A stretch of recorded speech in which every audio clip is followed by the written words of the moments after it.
let's talk multiple murder, school, and workplace violence.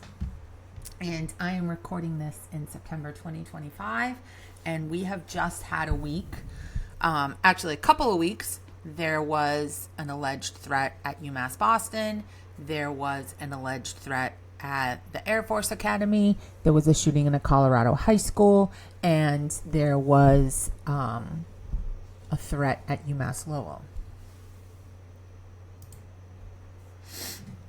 So when we think about investigative psychology and we think about profiling, right? Profiling is really most helpful for us as an investigative tool. Helps us figure out where to put our resources, whether or not we can rule people out, what kind of people we should rule in as potential suspects. And it's directed at an unsolved crime, generally where there's an unknown offender. We don't need a profile if we know who the offender is. Okay, but we can use known offenders to try to develop profiles of potential future offenders. Predicting mass murder, multiple murder is nearly impossible. There's no body that's like regulating what profiling looks like, and it's really much more art than science. So investigative psychology is applying psychological research and principles to investigating criminal behavior. So things that you might want to ask yourself if you were investigating a crime and you were using psychology, what are some important behavioral features of the crime? And could those help us identify and then maybe later on prosecute an offender? What can we infer from the characteristics of the crime scene? And are there other crimes that are likely to have been committed by the same person? And there's different types of profiling. Psychological is probably the one that you guys are most familiar with, or that when someone says profiling or says, I want to be a profiler, this is usually what they're talking about. Okay, they're suspect-based. Geographical is not talked about a lot, but is much more scientific. Crime scene profiling and equivocal death analysis. Equivocal death analysis is least likely to apply to multiple murderers. Now, you can take a clinical approach or an actuarial approach. Okay, an actuarial approach is going to be based on data that's been gathered from known offenders who've committed similar crimes. Okay, it's basically like base rates of behavior, right? So, like 90% of the time, when a crime scene looks like this, it's this kind of offender. A clinical approach is more case-focused on a particular individual case, and it tries to infer characteristics of an offender by analyzing evidence gathered at that crime scene. It focuses on describing, understanding, and identifying a single offender. It relies on experience, it relies on training, but it is really the piece that is much more art than science. Intuition, subjectivity, gut feelings. Okay? Now, those are based in expertise and experience. But when you watch a show like Criminal Minds, there's sort of a famous scene that, makes the round on TikTok every now and then. And it's where Hotch is testifying on the stand and he basically guesses what color someone's socks are. Profilers can't do that. So psychological profiling is identifying and predicting behavior in known individuals. Okay. This has positive and negative characteristics. We could use this for people who are candidates in for law enforcement, people when we're vetting them to run for political office. We can use it for threat assessment, which is determining the likelihood and seriousness of a threat being carried out by a person or a group. You've probably heard before, maybe there's been a lockdown at a school, and then a threat had been made, and perhaps at some point the police come out and say, it's not a viable threat. And that's often misunderstood by the public because they'll be like, but here's a picture of a threat written on a bathroom wall. What they mean is they're talking about the likelihood of the threat being carried out. Now, risk assessment is where we evaluate individuals who have violated social norms, displayed bizarre behavior, especially if it appears menacing or unpredictable. And the goal is to try to figure out the probability that that person will hurt themselves or someone else, and then figure out what can be done to intervene.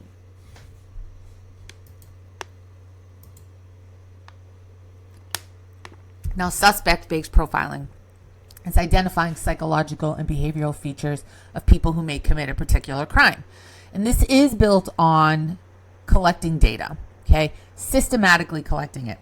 If you've read any of the Mindhunters books, and I can't think of what the show that's loosely based on them on, might be called Mindhunters too, on Netflix, right? They initially profiling starts with a group of folks at the FBI who decide they're going to systematically interview offenders that are incarcerated, right? Like serial murderers, things like that. And try to use that data to develop profiles and understand behavior of these types of offenders, okay? The problem is that early on, a lot of those folks weren't trained for that. They didn't ask all the same questions. Like, the methods of gathering that data are not scientifically rigorous, and not all offenders agree to be interviewed. Certainly unknown and identified offenders are not going to be in there, and they could be quite different from offenders that get captured. But this is mostly actuarial, based in data, okay? This gets used at airports and border crossings. There'll be profiles of what like a drug courier looks like physically. Profiles of like a drug courier. So if you buy your ticket last minute, you buy a one-way ticket to specific countries, you pay cash, you have no luggage with you, right? You're probably going to get stopped for extra screening, okay? Because those are characteristics that folks that are transporting drugs generally meet. Okay. Now, race can be part of a profile. It can't be the only thing. It's only racial profiling if it's based solely on race. Okay. So if you're stopping people solely because they're Latino, they're black, that is racial profiling, and that is illegal. But it's difficult to prove it's occurring, right? But often some of those features of profiles, like some of the countries, right, in that profile for at an airport, are going to be countries like Colombia, right? And so certainly Latino folks are going to be more likely to be stopped for that. But that can't be the sole basis of your stop. Geographic profiling is really cool. This is highly actuarial, based in data. It's like mapping where crimes are happening. You've probably seen this in a TV show somewhere where they'll be like, oh, here's where all these murders happen, right? And so you start to learn that that is an offender's comfort zone, which means he might work or live near there. And you literally can generate 3D maps for this. And you can use it for other things too. So I know a woman who used to be a crime analyst, and she was able to predict there was a series of burglaries happening in the town she worked in, and using the data she had, they narrowed it down to some places where they thought the offender might strike next, and they basically had like a stakeout and caught the offender. So you can use criminal geographic targeting programs. They generate 3D maps, and they assign statistical probabilities that seem to fall within like an offender's area of comfort, okay? It can help determine the area in which an offender lives. It can narrow down where we want to spend our limited resources on surveillance. It generally identifies that comfort zone for us, and it really focuses on the location of the crime and how that relates to base operations for that offender. Now, crime scene profiling looks at features relevant to an unknown offender based on characteristics of the crime. Okay, this is a narrower activity, and it was used long before the FBI existed, right? So these are used, like, these aren't new ideas, okay?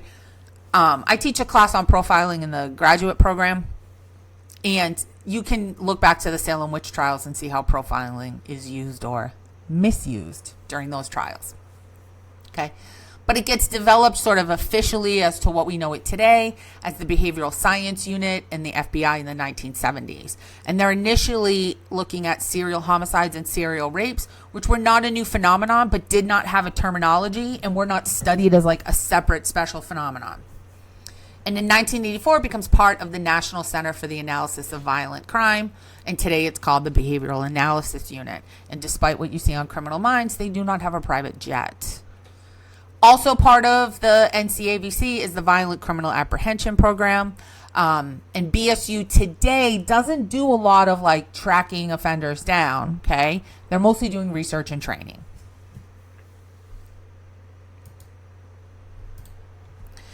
Now, there's some features that can really help us at a crime scene. Okay, one is MO, modus operandi. That's the actions and procedures an offender engages in to be successful in committing their crime. It's a pattern that they learn and develop as they gain experience.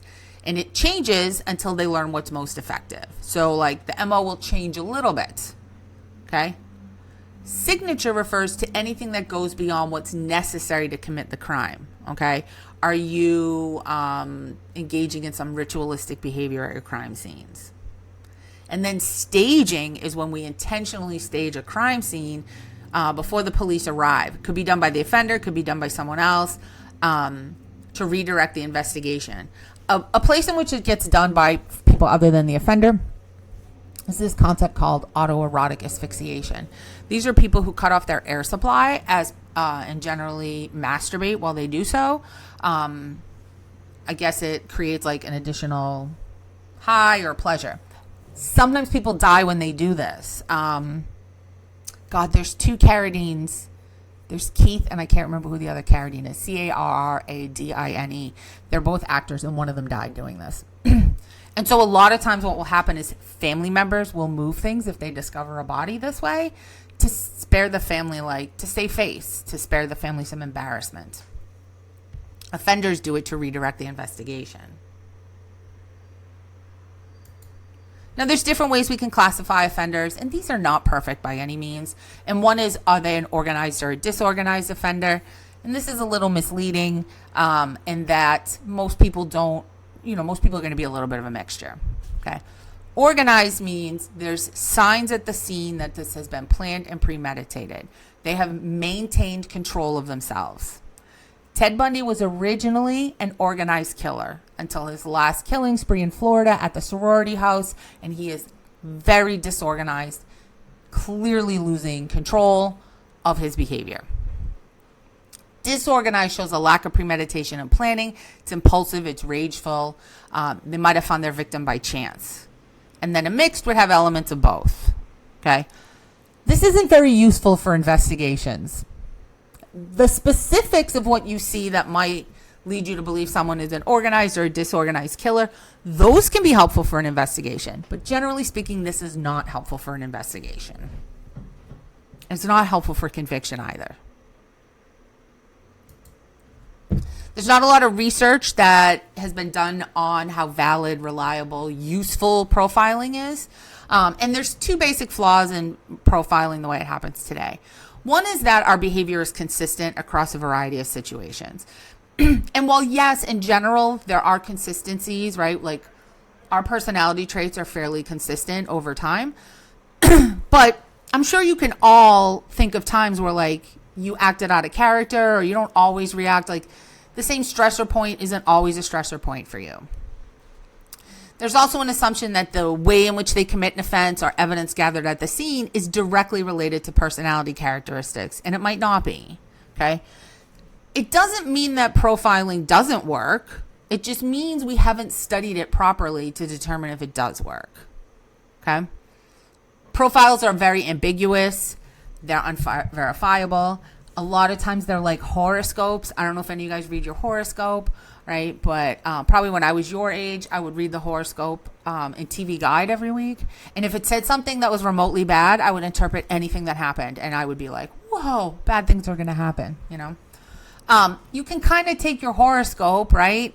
And whatever's happened, you can tweak it to fit. So police can then often interpret the profile to fit what their hunches were and basically engage in confirmation bias. Yeah, I was right all along. Okay?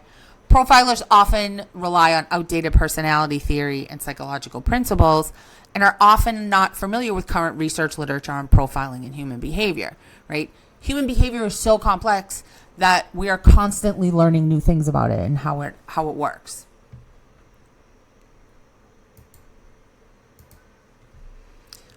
So the primary goal today of a profiler is to help the investigation, okay?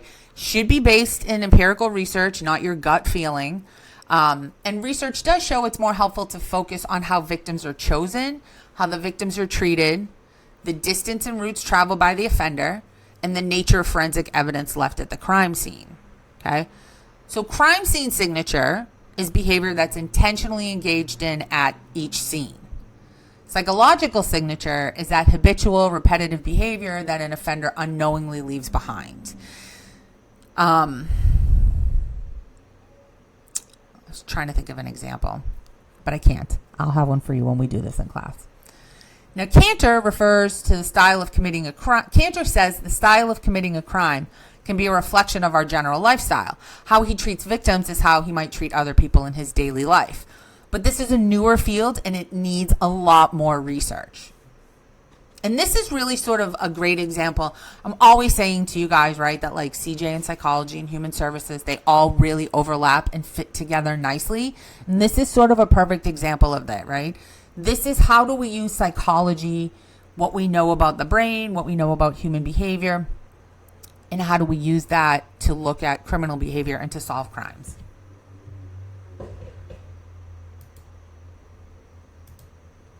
Now, equivocal death analysis is basically like a psychological autopsy. It's helpful in the case of single murders when we're trying to figure out, did a person die by suicide or were they murdered? So it tries to reconstruct what's in the mind of the person who died. It relies on both clinical and actuarial approaches, and the reliability and validity of this method remains open to debate. And so here you can just see kind of a little breakdown of these methods or types of profiling.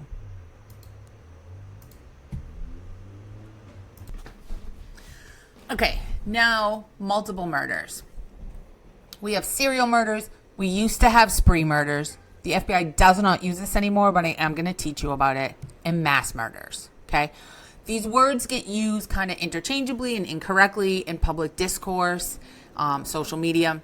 But these are random killings of groups of people, either in one episode or individually over a period of time. And they are very rare. They feel like they're not rare because you'll probably hear about every instance of it on the news. So serial offenses have had a definitional change several times now. So the traditional definition was 3 or more murders over an extended period of time with a cooling off period in between. Okay.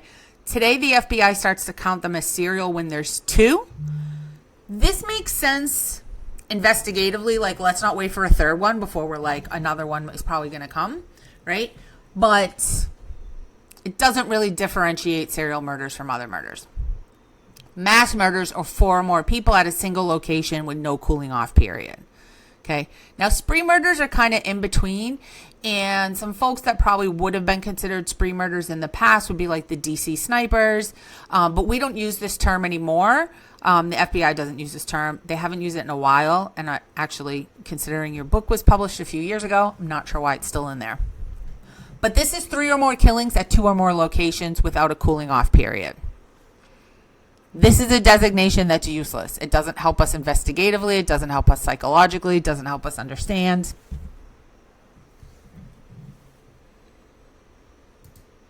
Now, serial murders are super interesting, and we do have a course on this. It's hard to get an accurate assessment of how many serial killers there are. If you go to like Wikipedia, you could see a list of known American serial killers and then a list of unknown American serial killers, or unidentified ones. The estimate by the FBI is that there's probably 35 to 40 operating at any given point in the U.S., but this is difficult to estimate. It's difficult to estimate the number of victims. They're skilled at hiding victims. Some, when they get caught, will say they had more victims. You might not suspect that what's happening is a serial killer. Sometimes people sort of over-assume something's a serial killer. Law enforcement, for investigative reasons, might not be sharing information with us. Now, there are things that play a role in the likelihood of being a victim of a serial killer. One is lifestyle, for sure. Okay, so how available are victims? We have high-risk victims, victims that are likely to get you caught, and low-risk victims. Now, again, if you've watched these shows, right, you'll often hear like sex workers, homeless folks, runaways, right? These are people where it would be easy to access them and easy to hurt them, and people wouldn't necessarily be looking for them. Okay, so people that we have easy access, transient, tend to disappear without anybody really kind of, sending up an alarm. How vulnerable you are plays a role. And then what's the appeal of the victim? Okay, and that is really going to depend on who the offender is. Okay, could be about race, gender, ethnicity, age, occupation, hair color, sexual appeal. And not all serial killers are sexually motivated, although those lust killers are really what people think about when they think about serial killers, right? But some serial killers are motivated by financial gain. They get off on the killing. They get off on seeking attention. Some,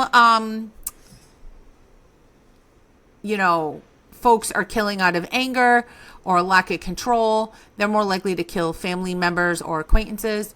And then serial murder, are single victim offenders. Compared to serial murders, they tend to have a more carefully thought out plan, which is frequently sexual in nature. They're more likely to kill strangers. Killing is the main goal. They generally don't have a relationship to their victims, which makes it hard to identify them. They engage in more planning. They often move the victim, and they prefer a more hands-on approach.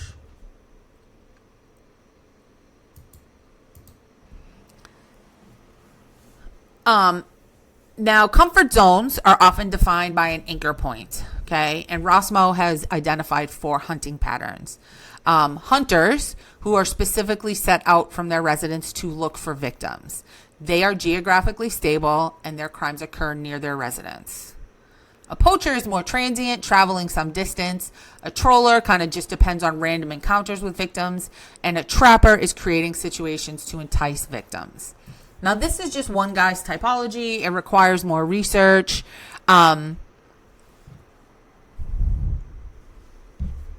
Etc.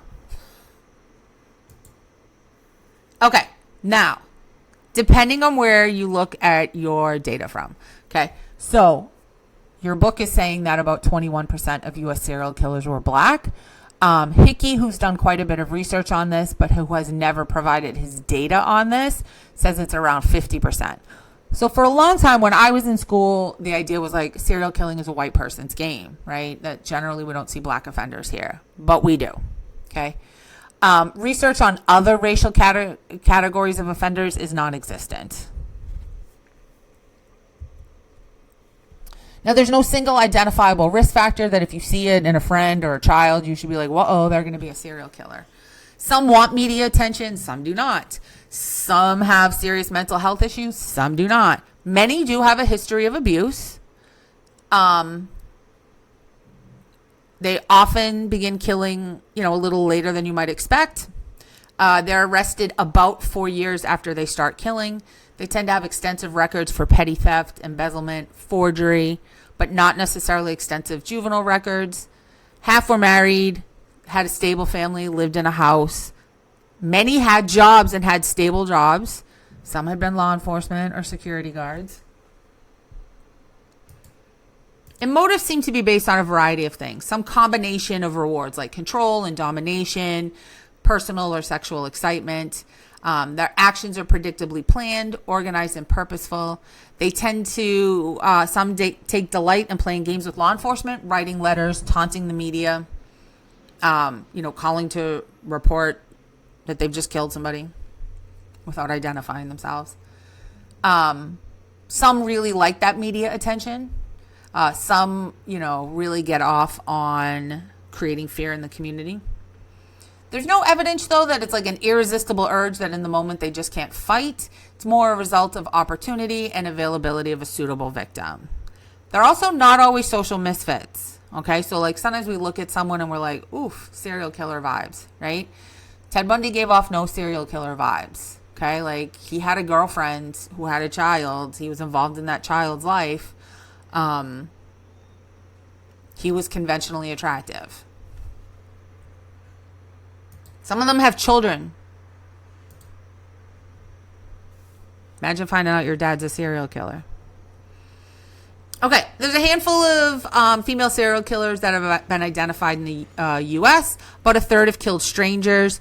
Victims include husbands, suitors, children, elderly. They tend to be active a little bit longer than men, around 8 to 11 years. Their motive is often material or monetary gain. Women are less likely to kill with, I was going to say violence, but that sounds like all killing is violent. Less likely to kill with firearms and knives, more likely to use poison or pills overdose. We see this with healthcare workers. Juvenile serial killers are exceedingly rare. There's about 6 identifiable cases, and that is way too small of a group to draw any profile or any research other than a case study. You can't draw any conclusions on that. That's way too small of a group. Now, as far as mass murders go, right, we hear terms like mass shooting, school shooting, active shooter. They all mean something a little bit different, okay? Mass murder is 4 or more deaths in a single event, okay? Mass shootings, right, which is what most mass murders are, don't necessarily require 4 deaths. I think when we use the term mass shooting, we're thinking about like a public shooting somewhere, right? So a school campus, a workplace, like what happened in Vegas a few years back at that concert. Okay. It happens quickly. It's unpredictable. Often it's clear who the offender is. They often die at the scene, often by suicide. Many of them kill a family member as well. There's quite a few in recent history where they killed someone in their family or attempted to kill someone in their family. The shooter at Uvalde shot his grandmother in the face. She survived. What a baddie. Before going to that school.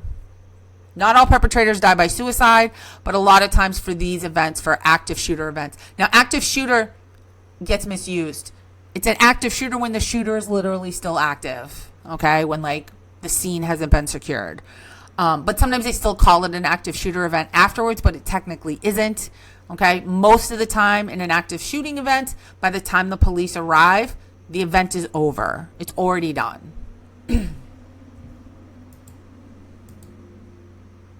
And so here's just a partial list. Obviously, this is a very limited list.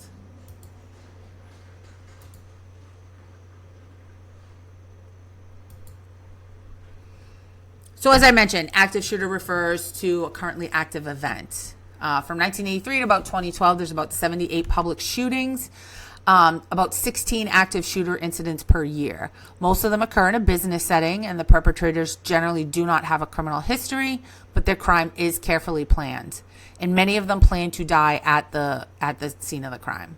They're often white, men, and acting alone. It's possible the shooting affords them some sense of control over others.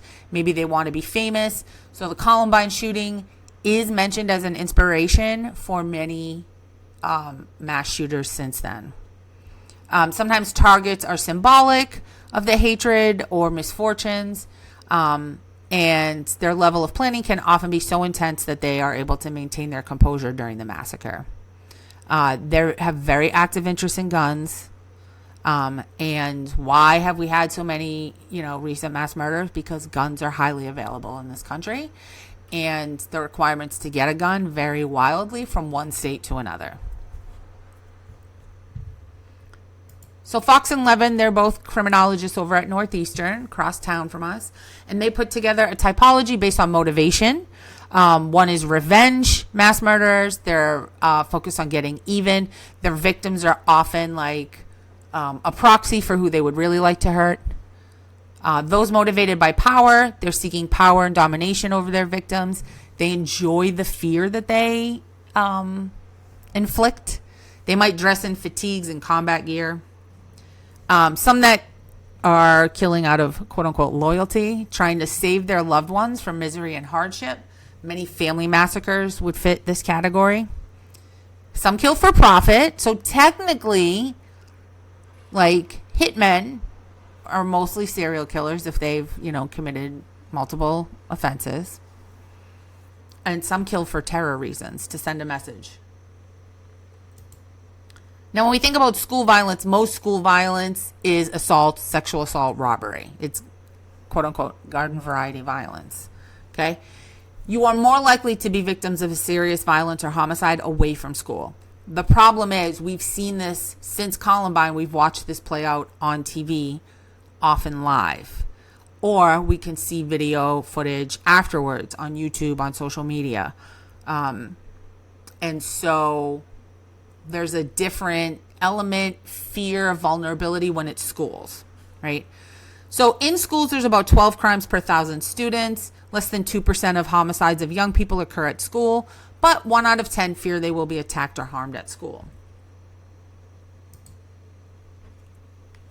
More school shootings occur in the U.S. than all other countries combined. Part of this is our Second Amendment and our availability of guns. Okay? There is no school shooter profile, and anyone who tells you there is one is full of crap. The Secret Service does extensive research on school shootings and how to keep schools safer, and there just is no profile. One of the best predictors of mass shooters is a history of domestic violence, but the overwhelming majority of people who commit domestic violence do not become mass shooters. Everything from peer rejection to social rejection, cruelty to animals, a fascination with weapons. There is often what's called leakage. People are spilling parts of their plans to different people. Young people often hear these things and think like, oh, I don't want to get somebody in trouble. What if I'm wrong? You should always report anything that concerns you. Let an expert figure out whether or not that's something to worry about. So there was a threat at Andover High, like maybe last year. It was last year. So it was 2024, 2025 school year. And part of how they were able to investigate it was that somebody saw a post on social media. I think it was on Snapchat, and they reported it. There's also a lot of like false information that flies around. So there's a great book about Columbine called Columbine, written by Dave Cullen. Highly recommend it. A lot of what people think they know about Columbine is wildly inaccurate. Those kids were not loners. They were popular. They had just gone to prom. They had a lot of friends. Okay? They weren't part of like this trench coat mafia idea that went around. Okay? So here's some selective things from some research, right? Primarily white male offenders. Overwhelmingly, this stuff is done by men, okay? It's not uncommon for there to be disciplinary issues or some mental illness, often not diagnosed mental illness, but like looking back, you're like, oh, some serious depression maybe. They're not necessarily kids that are having a hard time in school or failing school. They're not always in inner cities. They do often have an intense, unusual interest in and easy access to guns. Okay. And as I mentioned, they often engage in leakage and they might victimize family members before engaging in the other shooting. Now, workplace violence, this is what, you used to hear about on the news as like a mass violent shooting.